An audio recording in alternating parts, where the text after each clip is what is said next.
Hey guys, welcome back to Bear Mountain Builds. I'm Zach, and today we are building a beautiful cedar housing for garbage cans.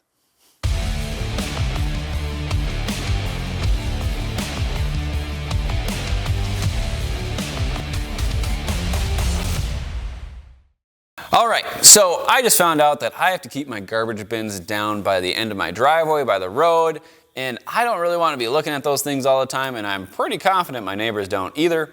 So what I need to do is I need to build myself a garbage housing. However, at Bear Mountain Builds, I don't want to just build a garbage housing, I want to build a garbage home.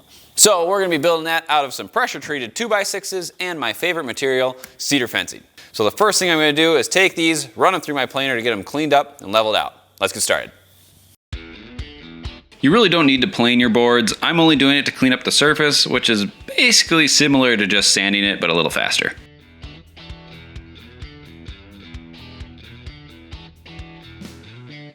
With the boards cleaned up, I'm cutting them to a slight oversized length on the miter saw. On that note, I have all the dimensions for this build in my plans linked down below in the description. Now that I've got the smaller lengths cut out, I'm running them through the table saw, cutting off the bull nose first, then stripping them down to 1.5 inches.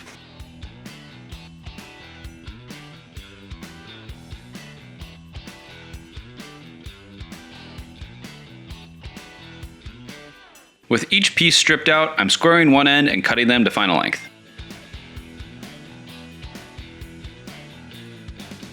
Now that all the pieces are cut out, I'm drilling a couple pocket holes, then it's time for assembling the frame.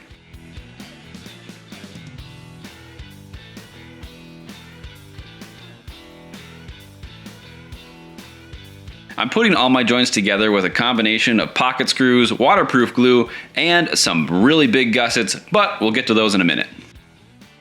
If you've watched my channel before, you'll know that I use these red 90-degree corner clamps on most of my projects. They are worth their weight in gold to me by holding my joints perfectly square, which makes the rest of the build much easier since I know the entire frame is square too. These are a must-have for woodworking, so if you're interested, check them out, link down below in the description.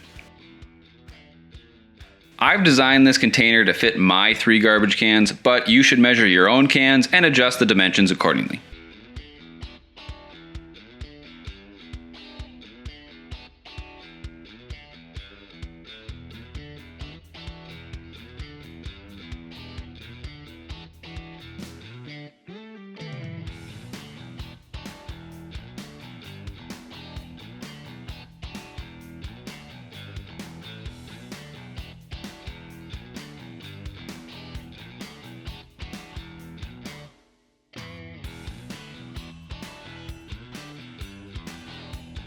Again, the corner clamps make this so much easier as I start mounting the vertical pieces.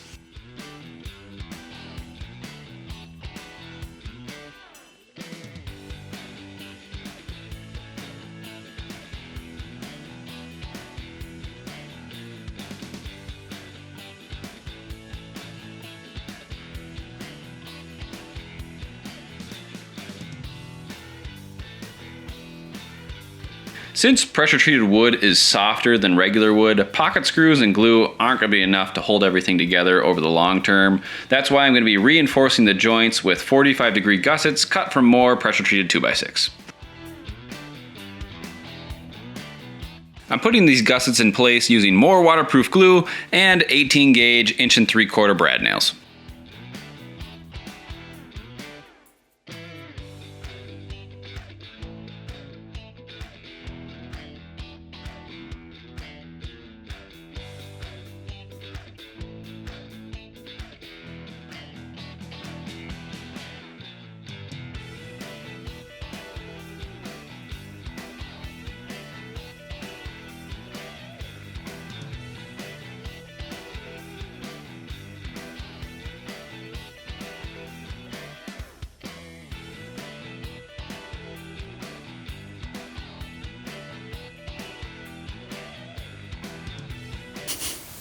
All right, so we've got our whole frame put together. It is rock solid. And now we're gonna be moving on to our slats. But first, if you wanna stay up to date on all my future projects, hit the subscribe button. And now, let's go strip out some cedar fencing. I'm stripping each cedar fence board into 3 sections of 1 3/4 inches. This build takes about 28 fence pickets, but once I had them all stripped out, took them over to the miter saw and cut them to length. Honestly, this process takes a bit of time, but it really is pretty straightforward. If you want to save a little money, instead of using cedar, you can use pressure-treated fence pickets and stain it to whatever color you want. All right, so I want to take a second to nerd out on dust masks. I've spent quite a bit of money on a number of different dust masks, and I have hated them all. They've always leaked on me. They usually have hoops going over my ears, and when I'm wearing my eye protection and my ear protection, it just becomes a lot that's just pressing into the side of my head and becomes uncomfortable after a while. However, I think I have finally found my go-to mask that is going to be what I'll be wearing from here on out, because it's fixed all my problems. This is the FA95 respirator plus visor from Forged Air. Now, not only does this thing look cool, which is the reason why I even clicked on it in the first place, it has fixed everything. It has a face gasket on here, and I've used this on the last couple of projects, and I've had zero leaking whatsoever, which has been fantastic. I don't have bloody noses anymore, which is great. Plus, it's got an N95 filter on the front, which is really easy to talk through and breathe, and I have a visor on here that's removable, so that way I don't even have to wear my eye protection anymore. And if you're a guy who wears glasses every day, you can wear it behind the visor as well. But this thing's super comfortable to wear. And I think if you guys have had similar problems, I highly recommend you check it out. I'll have a link down below in the description, so take a look at it. Plus, I reached out to Forged Air and they gave me a discount code for you guys. It's BEAR15. It will save you 15% off at checkout. Plus, it helps the channel out a little bit too. So if you could take a look at it, I'd really appreciate it. Now, let's get back to the build. It's time to start installing the slats on the sides. I propped the frame upside down on all four corners with cedar offcuts. That way, when I mount the first slat flush against the table, it gives me a lip that the lid will nest into.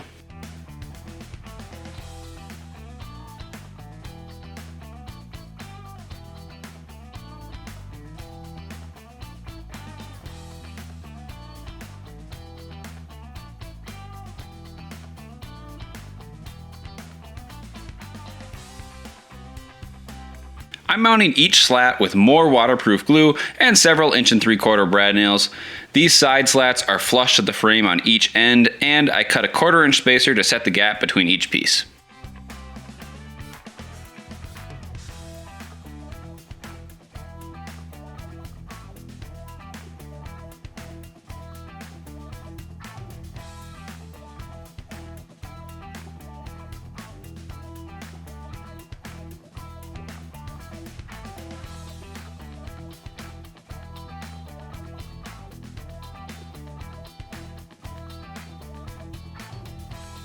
With the side slats in place, I moved to the long back slats. Now the only difference here is these slats sit flush to the surface of the side slats, not the frame.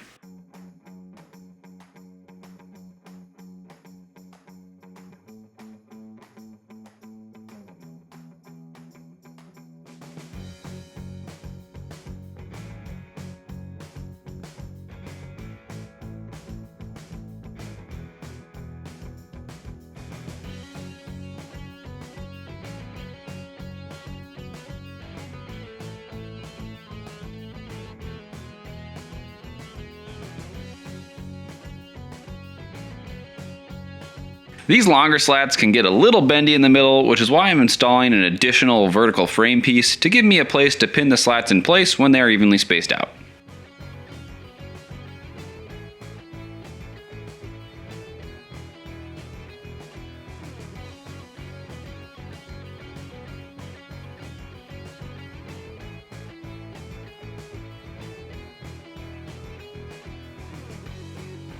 Moving on to the floor slats, I'm spacing these 1/2 inch apart and only brad nailing them in place so they're easy to replace if they ever break.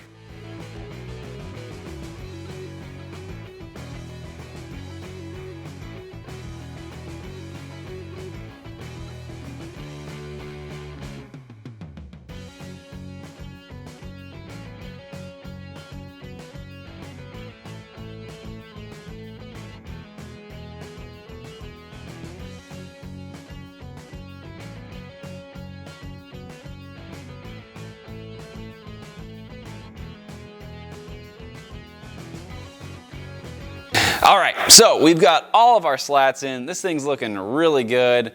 Now, the whole design for this is to allow some airflow through here, because if this was fully enclosed, it can get really hot and your garbage can start to ferment, and you don't want that. Plus, we have a slat floor in here, and that's just gonna let all that snow and rain drain out and through, because you don't wanna get any pooling, because it's really going to make your floor deteriorate very fast.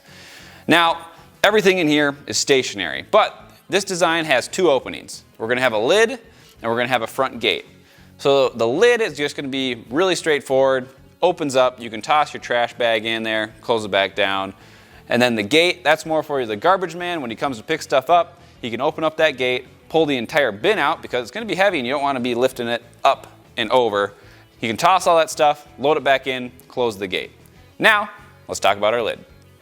So before we can talk about our lid, we gotta talk about raccoons. They are cute and cuddly on the internet, but they are real pains in the butt up in northern Minnesota. They're everywhere and they're little trash bandits. They want to steal your garbage. So we got to make this container as raccoon proof as possible. So what we got going on is we have a lip going all the way around. That way our lid will be able to nest into place and they can't get their little grubby little fingers in there and lift this thing up. So let's build our lid.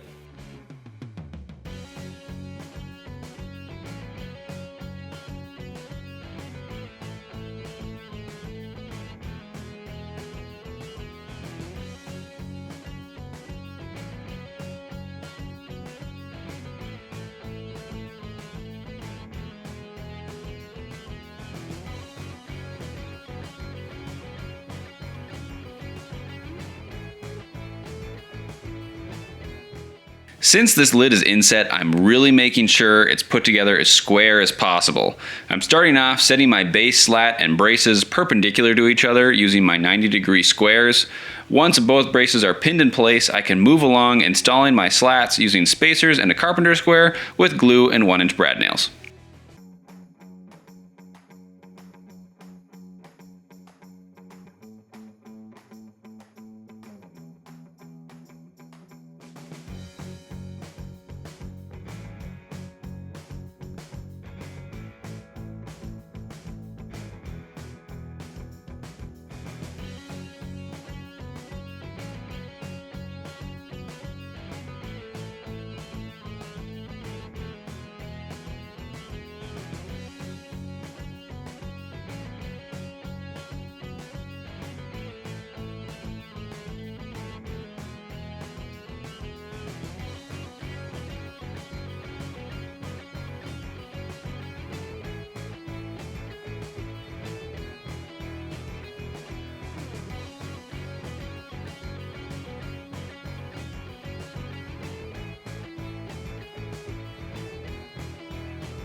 With the lid done, I'm adding some 1.5-inch cedar strips to cover up the top of the frame.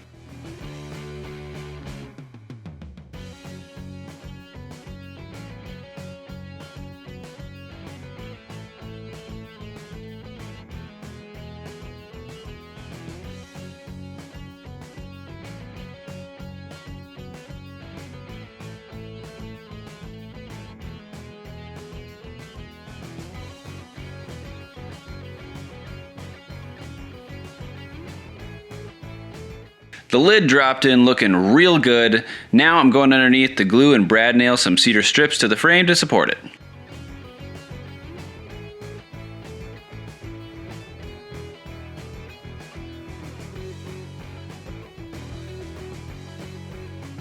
With the lid supported, I centered it using 1/4-inch spacers and located the hinges centered on the lid braces.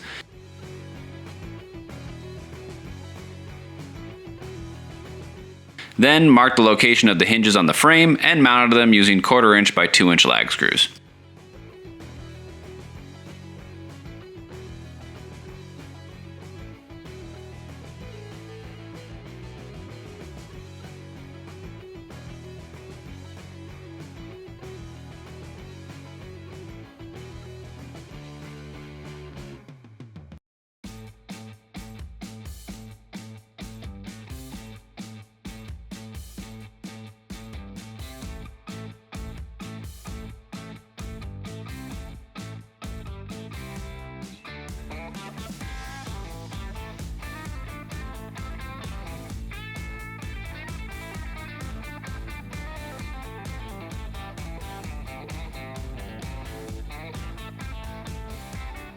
Now that the hinges are mounted to the frame, I can attach the lid using 1/4 inch by 1 3/4 inch bolts.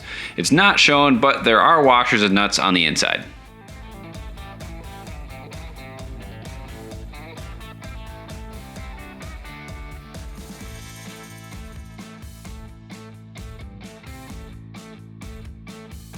With the lid installed, I finally attached the handle using the same bolts and washers.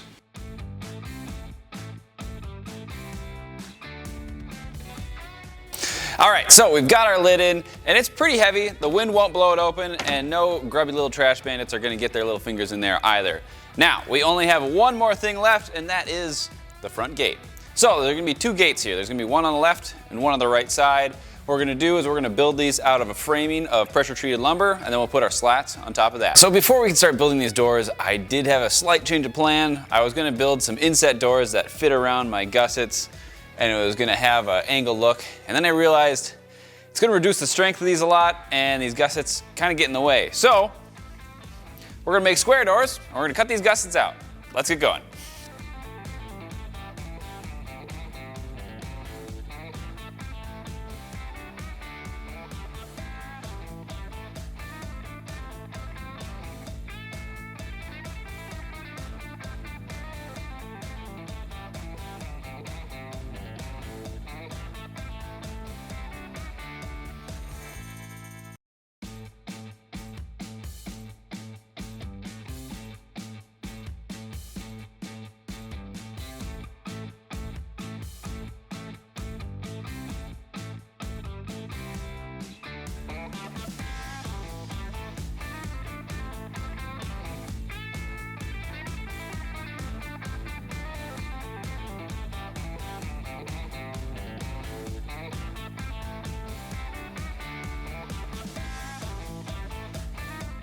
All right, so I've got both of the frames for each gate all done, and now it's time to put on our slats. Now, when we're putting on our slats, we need to make sure that they line up from this side to this side. Now, there are 2 ways to do this. There's the easy way and the hard way. What you're about to witness is the hard way, because it will make it perfect all the way across. No matter what these gaps are, if they're off by that 1/4 inch or more or less, it will be perfect no matter what. However, the easier way to do this is you just take this frame, lay it on the table, and put your slats in, space them out by 1/4 inch, and load it in here, and you'll be good to go. However, as Bear Mountain builds, we do it the hard way, so it is perfect. So what we're gonna be doing is we're gonna be loading our gate frames in here with a spacer on the bottom, so that way it will be free floating. We're gonna clamp this in place, and we're gonna do that on the other side too, and we're gonna load in a whole long slat all the way across and pin it in place, and then we're gonna do that all the way down and make sure everything's in alignment, and then we're gonna cut everything apart and make sure that it's all flush, and then everything will be perfect. Now, let's keep going.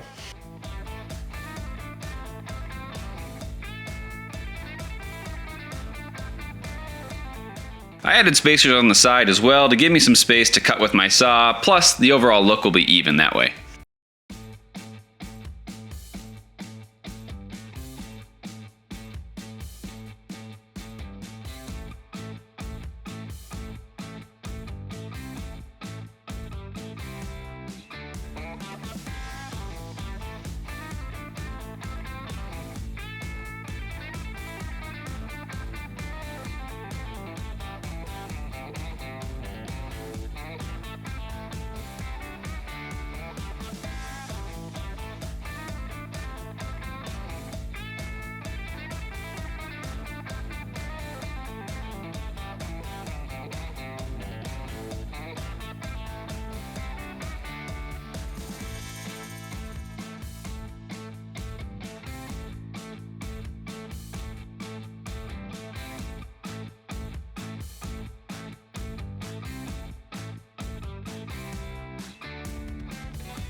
With the slats nailed in place, I cut the doors out with a pole saw, which actually went pretty quickly since cedar is such a soft wood.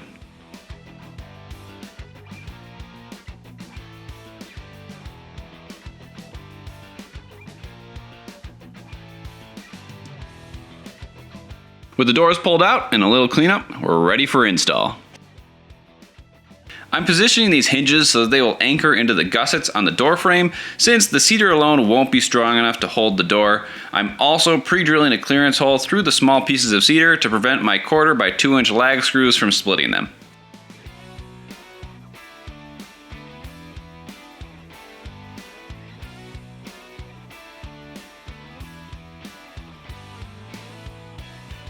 With the hinges attached to the frame, I shimmed the doors back in place and anchored them in with more lag screws.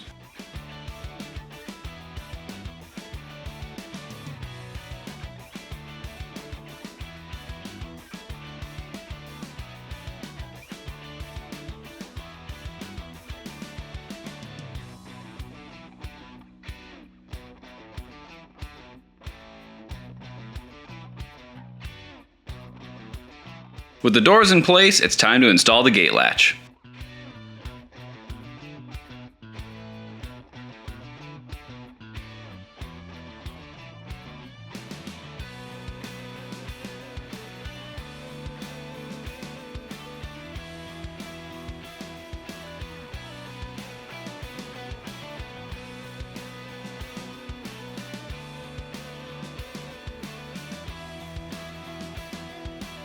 With that, this build is done.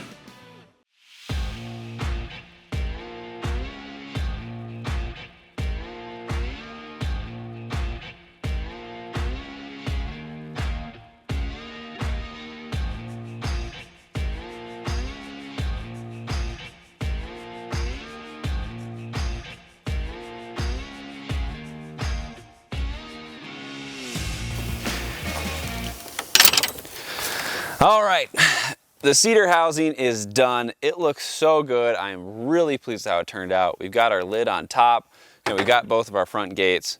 This is gonna be great for many years to come.